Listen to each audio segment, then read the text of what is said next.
Hello, Laura Pearl, and welcome to Ordinary Visionaries. Hello, thank you so much for having me. So, Laura, tell me, how are you an ordinary visionary? I knew this question was coming and thought about it a lot before joining you, and it's really easy for me to talk about the visionary and the uh, vision and foresight of my work. So I think I'll start there. What I do as my career, I am the executive director of Flip the Vote, which is a political nonprofit that fundraises for grassroots groups in the most crucial swing states that are engaging the new American majority. So that's young people, people of color, and unmarried women. And I love what we do and how we speak about political giving because I think it's really focused in what's actually going to advance our country and what's actually going to build community and build a better, America that lives up to the ideals that we have, touted for so long. Right. And that's, really investing in underinvested communities so that they feel empowered to be voters and, really make their voices heard at all levels, making politics something that's digestible, something that you can really understand how it applies to your day to day life and how your struggles and the things that are difficult, whether that's rent or clean water, it's all political at the end of the day. So I really love that the work that we're doing is encouraging people to think differently about politics and really have a better grasp on what it means for our individual lives. And even beyond that, what we're doing is fundraising. We're talking about political giving, which is so focused on candidates and really, flashy marquee names that are raising tens of millions of dollars when in reality what's most effective and what we're trying to do, and I think this is the true vision of it, is taking money out of politics in the traditional sense, in the candidate sense, and putting it into communities where this work is going on. That's, person to person. It's really building a long term movement, building a bench of people who are going to be committed to, protecting this experiment in democracy that we're all a part of. Right. Um, So, I have yeah, some questions for you. go. So, um, the you're talking about the old political donation paradigm or model, and I sign up for various things. I'm on Joe Biden's email list, and I get an email every day from Joe Biden asking me for money. Every day. And I finally relented, and I think I gave him some. But I'm giving $1,000 to flip the vote, because I was on a presentation you gave that my friend Patrick Summer hosted. I think it was for the 22 election, and I was so blown away by what you were doing and your sincerity and also your methodical, organized, strategic process to get in front of people, not with ads, but with people, to talk with people, to get volunteers that are out there saying, here are the issues. This is why it's important to you. And that's 100 times more persuasive than seeing 10 million ads. Um, so tell me a little bit about the, the whole donation thing in politics these days. You know, a great brouhaha was made of Joe Biden raising $26 million in one evening with the other two presidents, which was cool. Oh yeah, I'd get swept up in it too. Yeah, but you kind of wonder, where would that? Wouldn't you like to have that 26 million? Well, probably be more likely to quote flip the vote. So, what are your perspectives on all this ridiculous amounts of money, billions, zillions of dollars? If you look at all the different races, you probably know how much is raised. I don't know, but it's insane. In total, I don't know the number. I think I would probably just keel over if I did. Yeah. Um, but it is absolutely. wild, the amount of money that goes to campaigns. And how is that money spent? Like you said, on ads a lot of times, and to pay consultants who are, then buying their fourth and fifth homes. And it's really a problem. I think Citizens United is to blame for a lot of that. Money and politics, being able to buy candidates and buy elections, is very, it's a very real problem in our Right. democracy, For which is those who aren't undemocratic. aware, Citizens United was a ruling that came down in what year? Oh gosh, 2013. I could Google it, but I Quite might a have while ago. just pulled that out. No. But it made it legal, essentially, for just about anyone to contribute to politics, big companies, corporations, and at that point, zillions of dollars poured into the coffers because Mm. a lot from gigantic companies who want, they want what they want, and so they contribute a lot of money. Right. And Yeah. why does it work? I mean, you'd think it does. It seems to be the guy with the most money wins, but that doesn't always necessarily work out. Right. Hillary did outraise Trump significantly and outspend in 2016, so not always. Yeah, Um, yeah, I think unfortunately it does work. And that's kind of what we're trying to build an answer to, is these, our organizations that we support, they're all based in the states that they're trying to, influence. They're all staffed by community members of their own communities. And a lot of what their work is after the election is this accountability work and this co-governing that they're doing with the candidates that they helped elect. So I'm here in Arizona. Our partner group here is called Lucha, Living United for Change in Arizona. And I think it's so powerful. This organization, it, really had its foundations in removing Joe Arpaio, our very racist former Maricopa County sheriff, from office, and seeing how Lucha played a really pivotal role in electing our current governor, Katie Hobbs. The stat that we share in our presentation is that Lucha registered 22,000 voters in 2022, and wow. Katie Hobbs won in 2022 by just 17,000 votes. So the margin of difference between the number of voters registered and her margin of victory, it really speaks to the power of, their work. So what that means then is there's some accountability that Katie Hobbs and other elected Democrats have to these organizations who are really using their sway and using all of the reputation that they've built in their communities to help get these people elected. It means that there's accountability along the line. So a beautiful story is Lucha had a meeting with the governor in 2022, or it would be 2023, where there were people who are living, the realities of American life, undocumented young folks, people who are working minimum wage jobs and unable to unionize their workplace, sitting in the room with the governor of Arizona and telling her these stories.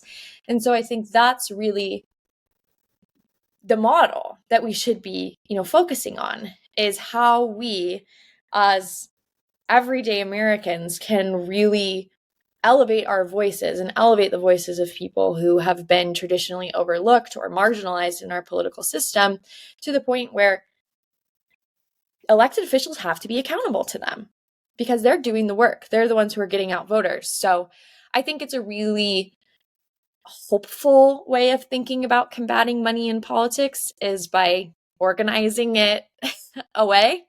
Right. So I think that really makes me hopeful.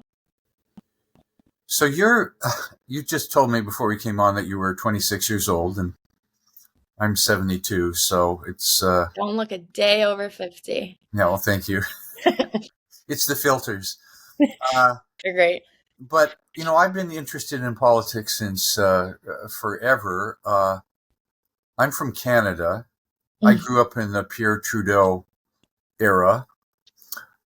Now his son is the prime minister, which is interesting. And but I was in the U.S.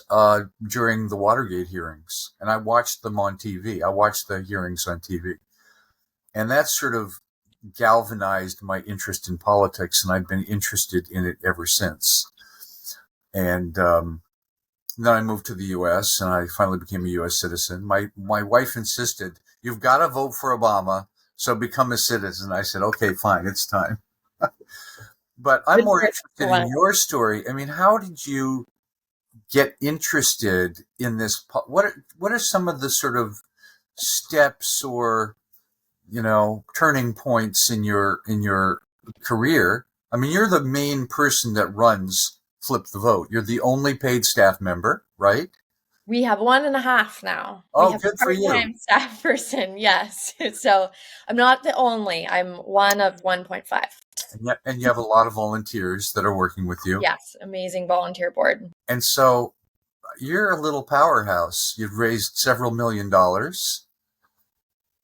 for Flip the Vote, and it's made Yeah. a difference. So Yeah. how did you just get into interested in politics in the first place? That's a really great question. It's funny that you mention Obama. Everyone kind of has their political origin story.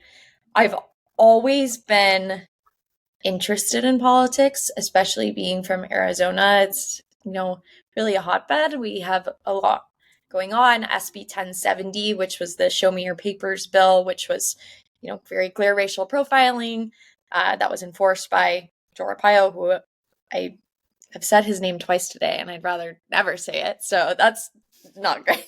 But it was always something that was part of our dinner table conversations that I was aware of and thought about, but not to the point where I thought it would be my career and something that, took up a lot of my brain space. And I think what changed that was Trump's election. I think that's true of a lot of people who are in organizing and in politics now, is that You were only 18 or 19 back it then, was the right? first election that I voted in. Right. It was. I was Wow. 19. Um, and it just, like so many people, really rattled me to my core to think that what we'd taken for granted in our democratic systems, and it just really completely changed my way of thinking and really made me understand. I think it is an Obama quote that, like, democracy is not a spectator sport. It's something we have to participate in and actively improve and move forward. So I started paying very close attention to politics then. It was still not, what I planned to do with my life. I was an undergrad at the time. I went to Santa Clara University, a wonderful place. And I actually met John Ifcher, who's the founder of Flip the Vote. He was one of my professors, and he was Oh, very, yeah. I was in his book club. a He had, radical leftist professor, huh? well, he was very nonpartisan in all of our classes, I have to say. But I joke because it was clearly me that made my politics clear, because he knew I would be interested in Flip the Vote. And right after I graduated in 2020, he reached out and asked if I wanted to volunteer. Um, and the rest is history. I started as a volunteer in 2020, the throes of the pandemic. Wasn't really your first job. Well, I actually had a job right out of college in corporate consulting, HR consulting with Mercer. And, it was really what I had expected I would do with my life. But I was doing all this Flip the Vote work as a volunteer on the side. And that was what was really, I felt energy around that. I felt excited to do it, and it felt powerful to connect with people over this, really hopeful way of thinking about something that gives people a lot of anxiety and is really hard to think intensely about. Yeah. So in 2021, John asked me, I think jokingly, if I would quit my job and do flip the vote full time. At that point, we were all volunteer, pretty burnt out, and we just didn't have the capacity to keep doing what we were doing. And I told them, I'll put in my 2 weeks. Let's do it. So I quit my job, which was a total that, as I was like ruminating, like what about me is ordinary visionary, that felt really like it resonated as that decision where I was like, this is my opportunity to do something that I can be so proud of and feel so confident that I am doing my little piece. I'm contributing positively to this world and this democracy, country, etc. And so I took the jump and I did it. I'm really proud that I did and grateful that I did. It's been a very intense learn by doing experience. I feel like I skipped a lot of steps in the like typical progression of a career. So it's been really a challenge and a lot of fun, a lot of difficult times and trying to we say we kind of build the plane as we fly it here at Flip the Boat. Right. But I feel so grateful that I did it because it's really allowed me to, grow in so many ways and make an impact at the same time. Right. So my sense is you could be in public service for the rest of your life. You're so passionate about it. It's not just a job for you. You really believe in it. And Absolutely. there isn't a lot of money in it at the moment, I know. But, that's not what you're in it for. No, no, definitely not. And I have like the immense privilege and ability to do work that doesn't pay super well because of I grew up upper middle class. I don't have student loans, things like that have really like opened my horizons to be able to do things that I feel are truly helpful. And I'm so grateful for that. I think it's also part of what's driven me to want to do work that is in service in some way to others is just an acknowledgement of that privilege and all that I've been afforded. How can I best weaponize in a nonviolent way Yeah. what I've been afforded in this life and my circumstances? So yeah, I have always felt called to and moved by the idea of having work that is meaningful. And I don't know what that will take in what form it will take in the future, but for now I'm feel pretty confident that where I am is how I, with my unique set of skills and who I am, where I can have the biggest difference. So Yeah. I'm lucky. Well, you're in a flow, so to speak, in that direction, and other opportunities and things will open up over the years, and who knows where you'll land. I'm always so impressed by people that go for public service and do something that isn't just about enriching themselves, but they really care about their constituents, about the country, etc. I came across a website, I don't know, last year called Charity Water. I don't know if you've heard about him, but he's a guy that had this. He's he was fairly young. He was sort of a promoter and lived this sort of jet set lifestyle. And he met this guy that turned his life around, and he started this company called Charity Water that is committed to bringing water to every community in the world that needs it. And they have a way to raise money, and they build these wells and in Africa mostly, and it's astonishing what they do. Just his commitment to just doing that, and other people like that I've been impressed with over the years. They find something, they go deep on it, and somehow it really happens. And what I'm interested in how Flip the Vote works.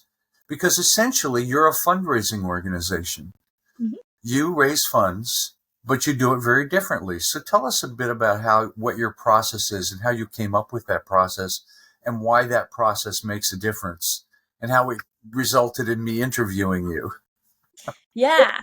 Well, the first piece, which I think is it makes my job really easy, and it's a really great promise that we make to all of our donors, is that all donations that are made through our website and during the house parties, which I'll get into, they go directly to the organizations that we support. We, as Flip the Vote, it doesn't pass through a Flip the Vote account. We don't skim anything off the top. It's not, I have no personal benefit besides hopefully not descending into Christo-fascism for individual donors donating. Like, it's not going to increase my salary. It's not going, right? So that's a really special thing about what we do, is that we kind of see ourselves in this just advisor role where we're helping people really make a meaningful and impactful investment, not to candidates, but instead to community organizing. And we can do it in such a way that, we feel really great about. And we feel great about the promise we make to our donors that, it's going right where it needs to be. But speaking to our methods and how we do our fundraising, you mentioned that, the relationality of it, the person to person nature, it's part of our origin story of how Flip the Vote started. Was John Ifcher and a group of other, Bay Area folks, many of whom are still on the board,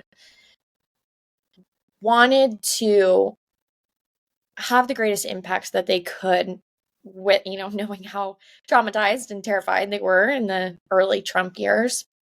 So they got together, hosted what we now call a house party, where the idea is a group or an individual, a couple, a household, whomever, invites their network in, says, hey, I know you really care about abortion rights, the environment, fill in the blank, whatever your top issue is. I learned about this organization called Flip the Vote. They're amazing. It's a fundraiser, but just trust me, just come see and hear what they have to say. We give our presentation, which is very thorough, has there's evidence behind the recommendations that we provide. We walk through why the states that we've chosen, the organizations that we've picked, and the methodology behind all of it. And then the ask at every house party is always twofold. The first ask, of course, is to invest meaningfully in our partner organizations. And we say meaningfully, very intentionally, because as you were saying, instead of doing the daily, I need $10 immediately, or, the satellite's going to crash into Earth or something wild. We really don't do repeated asks. We only, send emails to our full mailing list when we update our recommendations or if we have special events. So we invite people when they're there to give meaningfully what they can for the whole cycle. And the second part of the ask is what is kind of our secret sauce, our magic at Flip the Vote, is we invite everyone who's there to host their own party. I've been told it's, like the Tupperware party of democracy, where it, moves on to the next Right. next group of hosts. So by doing that, every party results in 2 or 3 additional parties on average. And, it just has this amazing snowball effect. And a side effect, another outcome of that, is just the ability that and the gift that we're giving people to be able to be an activist in their own right, and to bring all of these people who they know share their values into something that they believe in. And it's really powerful. It's exciting when we get to share this with people for the first time, because I think it's kind of a remedy for a lot of the anxiety that people are experiencing, and this inundation of, where am I supposed to give? How am I supposed to be effective? And we can step in and offer, our recommendations, which I think provide people a lot of hope and make them feel Great. like they can do something, which is what, we're all looking for a lot of the time. Right. So how many partner organizations you have who run organizations on the ground, training people to go out and talk to people and educate them about voting? We actually just launched our 7th partner today. So Oh, wow. yes, an hour and a half ago. So truly hot off the press. So we have 7 partners in 7 states, one in each of our target states: Lucha in Arizona, which I mentioned earlier; Detroit Action, which is focused on Black and Brown working class people in Detroit; Make the Road Action Nevada, focuses on the Latinx communities in Las Vegas and Reno; Advance Carolina in North Carolina, focused on Black voters. Interestingly, North Carolina has a very large rural Black population. So Advance Carolina does a lot of work in organizing rural Black voters, which is fantastic. Block, Black Leaders Organizing for Communities in Milwaukee, Wisconsin. Okay. And how many did I Anything in say? Florida yet? Nothing in Florida's a real tricky wicket for us.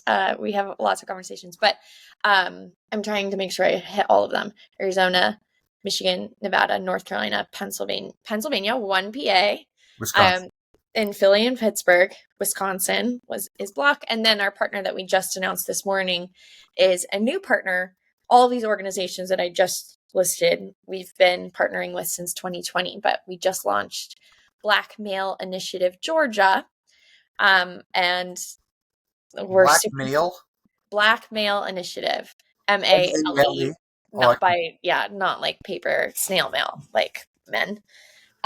So we're really excited to partner with them. And, we do a lot of vetting before choosing to invest in an organization, looking at budgets, talking to their leadership, just making sure, we can say with confidence that it's a great investment for our donors. And I really appreciated how their executive director, John Taylor III, spoke about the narrative that they're trying to build and rebuild, really, around Black men, especially Black men in the South. And so it's just really moving, the work that they do around Black mental health and economic enfranchisement. So we're really excited that we're going to start moving money to them today. wow. Today being April 4th, if this Right. airs later. Right. So that's exciting. So, are most of these groups fairly established? They've been around for a while. They've built their infrastructure. They know how to raise, how to get out there, recruit volunteers. Yeah. I mean, it's a massive undertaking. There's a lot of people, to say the least. Absolutely. Yeah. Massive in the systems and processes that need to be in place, massive in its importance, massive, there's just so much that goes into it. And that's actually part of our criteria for when we're selecting our partner organizations, is that they have a track record that we can point to and say, look, they're really effective. They know what they're doing. So these organizations, depending on, their stories and when they were founded, are at least 3 cycles into this work, and have, track records of mobilizing voters, registering voters, and really keeping people in the political universe past the election cycle, which is another piece that's really important to our work, is that politics should not be, elections based. So these organizations are doing that base building and the outreach on off years when it's most important, when it's going to be most impactful, right? Because we've already mentioned, how flooded we are. Sure. When it's an election year. But in an off year, when someone knocks on your door and asks you, how are things going? What's a struggle for you in your day-to-day life? That conversation is like, wow, they're not asking me to do anything. They want to know what I need and they want to advocate for me. And that's so much more powerful than just showing up and saying, hey, are you voting for Ruby so Gallego? So yeah, these organizations really have that credibility. They have, built a lot of trust both in their communities and in, the larger political landscapes of their states. And these are the organizations that are doing a lot of the training and developing of newer organizations that are coming out of, all of this incredible organizing. So, So do these organizations do much local work yes, all as really. as opposed to national politics? It comes down to the local. What's the saying? All politics is local. Yes, all politics is local. Yeah, Um, a lot of our groups are really focused on the state legislatures, which is, a great gateway political involvement because it is so people really feel the effects of what is put in place by a state legislature. And it's a really great way, and they're accessible oftentimes, our legislators to actually engage with communities in, ways that are a little more high touch than our federal representatives. So right. these organizations do a lot of co-governing with state legislators. They'll have, they endorse every year. Many of our groups will do member-based endorsements. So it's not a leadership team, it's not an individual at a high level of the organization who's making the endorsements. It's instead the membership. It's people who, it's their buy-in that ultimately will get these people elected. So that's how, they really leverage their local power. And I think it's important, of course, as we're talking about politics, to remember how, national politics get so much attention. Presidential years are chaotic and everyone's, really tuned in. But it's what happens at our, municipal and city and state levels that are truly impacting our day-to-day lives. So in these states, the 7 states that I just mentioned, they're, our traditional swing states. And that's where that extra effort on the margin can really make the difference in getting a bill vetoed, in killing a bill in committee, and Yeah. actually, preventing bad legislation from happening before it even, has the chance to harm individuals. So they definitely do a ton of local work and are really elevating the importance of local politics. So, what are you hearing? I mean, sometimes it's hard to get a sense of what's happening everywhere. Everyone's different. Everyone has different issues. I mean, I live in prosperous California, but we live in the mountains of Santa Cruz, and I'm very active on Nextdoor. I don't know if you use Nextdoor, but it's my only social media I use because it's my neighbors, Nice. And we're talking about, little things like people breaking into houses, and you get a sense that crime is increasing around here, and things like that. We had a big fire here. We in 2020 we lost 900 houses Oh my gosh. in one Yeah. community, which really impacted the community. And the planning department of Santa Cruz County didn't really step up, and only 40 homes have been rebuilt. Mm. So it's things, something that really affects the community. And we sometimes feel hopeless about that. The newly elected representatives are saying, we're going to fix that. We're going to try to fix that. So we often don't hear about things like that nationally. We hear, the fires in California, but, it can be kind of overwhelming, these kind of things that are hurting people, usually not rich people that, Right. it's very hard to rebuild. They don't give you enough money to rebuild, blah, blah, blah, blah, blah, all these kind of things. So I don't know where that's going, but it makes you wonder, what does it take to have a community really serving its residents, Mm. really helping people, really doing the things that need to be done? Yeah, I think that's, I mean, powerful and something that's true in every little pocket of America, right? And to have people advocating for you and navigating a I would argue, purposefully complicated political system to, try to advance what you need done. You need your house rebuilt. You need a speed bump in your community. You need, better public schools. Whatever the issue is, I think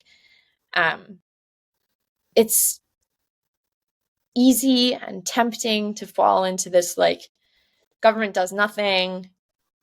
This is a hopeless cause. But of course we can't. So we need to have these, advocates and organizations like ours Yeah. that we support on the ground who are really trying to advance what people need. Yeah. I think the average person is kind of resigned, you know. Mm. You get a sense of that from next door. I mean, this happened, that happened, blah, blah, blah. There's been a lot of conversation about homeless people in our area. Mm. And, but most people are just complaining and blaming, Yeah, And that feels like human nature. yeah. And it's, these are not easy issues. And so anyway, so what do you feel, as a big macro thing? What are some of the very, very biggest issues in America nationally that ultimately come down to the local level that we have to pay attention to these days? Mm-hmm. Something that I think about a lot, and it's a huge issue here in Arizona, it's a huge issue nationally, is housing and the cost of housing, the lack of investment in affordable housing nationally. I think that's really going to catch up with us in a pretty nasty way. So that's something I think is already starting to weigh on people's day-to-day lives and will only become more difficult. Especially here in Arizona, we had a huge problem with large corporations buying up our housing stock, driving the prices up. And it's been, the cost of housing has risen in Phoenix faster than almost anywhere else in the country. So I think housing, which is, very basic human need, that's a really big issue that I really hope and believe can become a bipartisan issue, something we can actually make progress on, because we should agree that people should have homes. I hope. I think the conversation around healthcare is always going to be, something that we're really behind on as a, very advanced and wealthy nation, to not have I'm going to call it socialized healthcare, but universal It healthcare. seems there's a somewhat of a shortage of doctors. So I don't know. We lost a lot of doctors and medical people during the pandemic. They got so burned out they left. Yeah. And Yeah. I can't find a primary care physician right now. My medical, the big medical juggernaut here called Sutter Health, you call them and say, well, we're not taking anybody on Medicare anymore. I mean, and I'm thinking, well, if it's me, it's probably God knows how many other people. And so who gets served? People that have more money that can Private. Yeah. et cetera, et cetera. And, Medicare has been good for me, but it's sort of like now I've got to really search to see if I can find a doctor. Yeah, that's shameful. In the richest country in the world, that's really shameful. Yeah. And doctors are not so thrilled about going into medicine because, I don't know, big corporations are taking over hospitals, and that's not going to change, Right. anytime soon. It used to be the community hospital. It was a whole different kind of thing. We saw it as a nonprofit enterprise, Yeah. And on top What if of all of your business in 20 years was a really big corporate kind of thing? It would just be wrong, right? it would definitely have a different feel, that is for sure. But yeah, to just piggyback on that too, the elder care question and skilled nursing and all of that, like that's, I think, going to be, and it already is, very problematic and a huge, headache and burden for a lot of people. But we have an aging population and we need to be caring for those people. And Yeah, and I'm one we're of them. not paying nurses and we're not, you know, Yeah. it's a difficult job that is not paid well, to do, skilled care, nursing homes, all of that sort of thing. So another major problem that's on the horizon for us. Yeah. Yeah. So what do you recommend the average person like me, other than donating to Flip the Vote, which is a great thing to do because it's going to help, especially turnout elections in these battleground or purple states, Yeah. which is, if that's what you want, if you're pro democracy.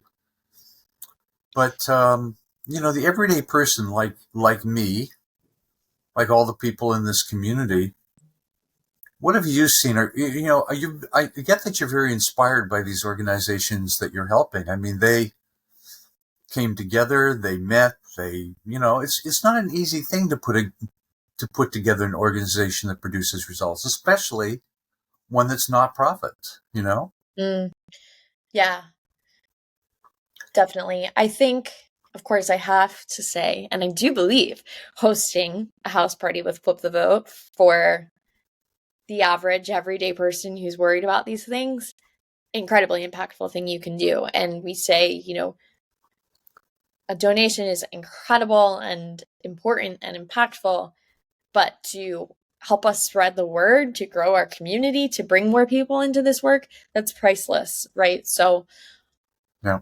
I will always encourage hosting a house party. We provide all of the tools to make it super easy and fun and just a way of gathering. So I'll suggest that because I But must. you do house parties. I've attended two by Zoom. Are you doing house parties in person as well, or? Yeah, we have a couple hubs. We've trained presenters in the Bay Area, um, Portland, Phoenix, Denver, and New York City. I think I hit them all.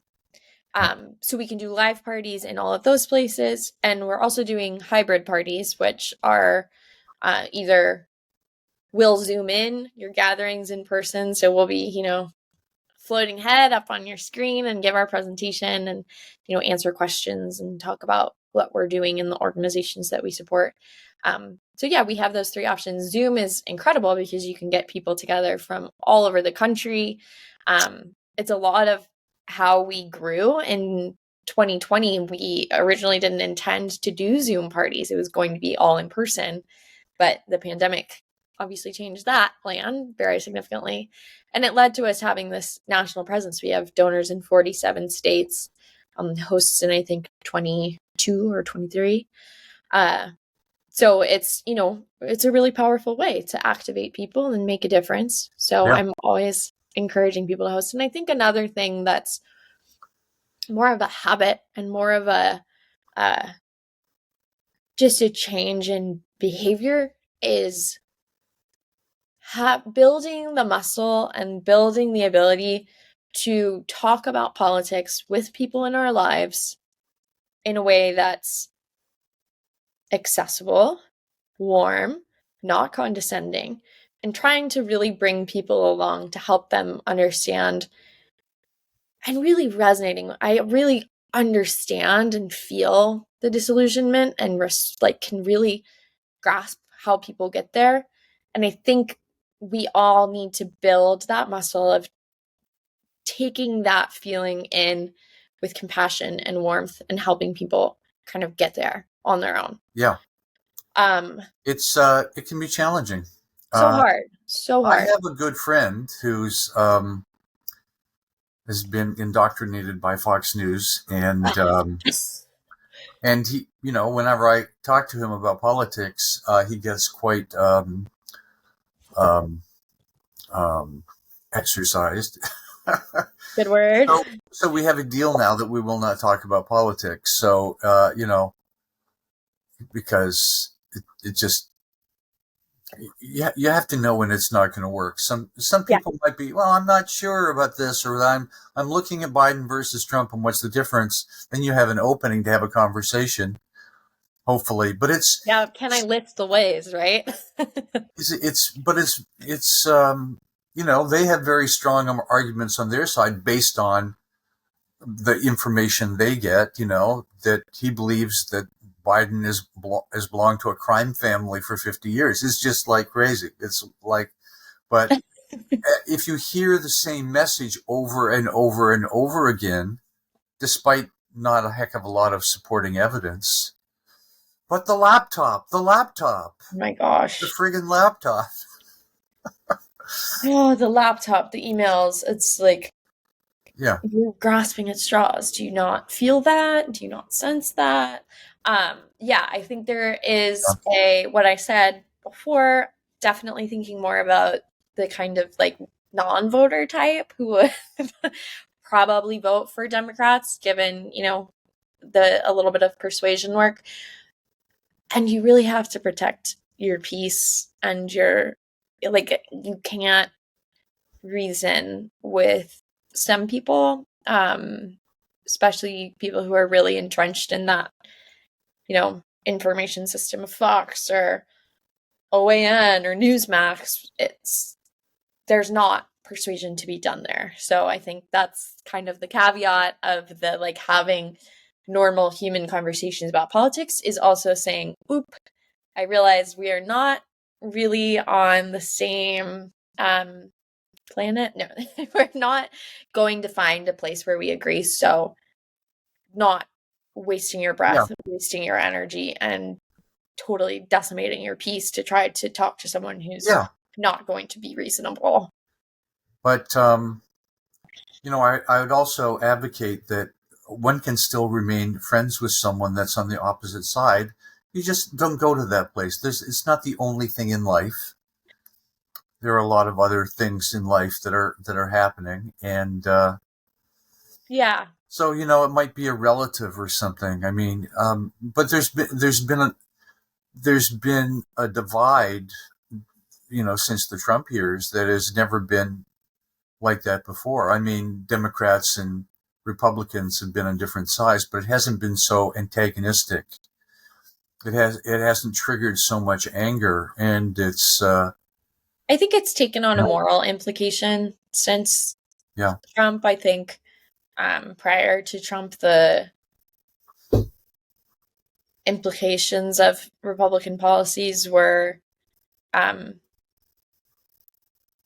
a lot of like Trump put harmful rhetoric to what the like eventual outcomes of a lot of Republican policies are. And it's difficult. I really do. I struggle admittedly with engaging with people who are really like hardline Republicans. I don't have a ton of them, or I don't even think I have any hardline Republicans in my life anymore because I I do really have a hard time with the moral implication of how many people you harm in saying and believing and amplifying really hateful um, messaging. And yeah, um, it's difficult. We're at a really, really tough point in our history. I do think I believe in my like heart of hearts, there are more good, reasonable people um, than not. And yeah, I think even, I think that Trump and powerful Republicans really appeal to something that's dark and kind of ugly in people, but that doesn't make them evil. yeah, They're just yeah, looking for something to believe in and for something to, you know, yeah, make them feel powerful. yeah. But it And it's shows how the wrong so answer. easily, yes, it shows how so easily we are persuaded, and our greatest weakness can be suggestibility. I mean, so it's hard, but it's not hard to look up facts. It really isn't. I, If you look on the internet in enough places, you're going to find enough evidence for something, as opposed to a completely false story that has nothing to back it up whatsoever, and yet a lot of people are still believing that, and they're not investigating. Yeah. Yeah, it's amazing the ease of finding information, but it can be difficult to find quality information.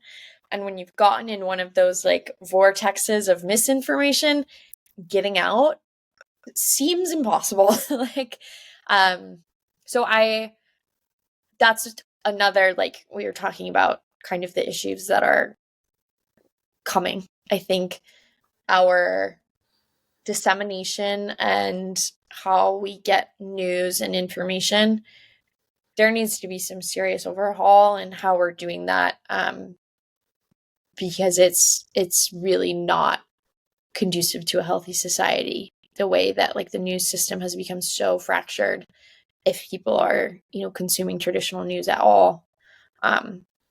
So I think that's somewhere that we have a lot of work to do, is in how we get good information out there. And you know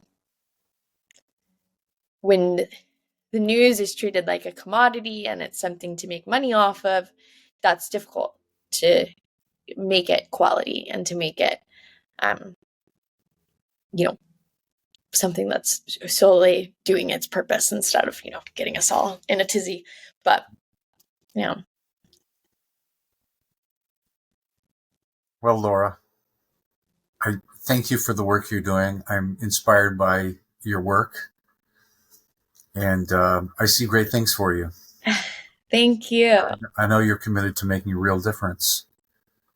I hope so, in whatever small way I can. That's the aim. So thank you for being an ordinary visionary.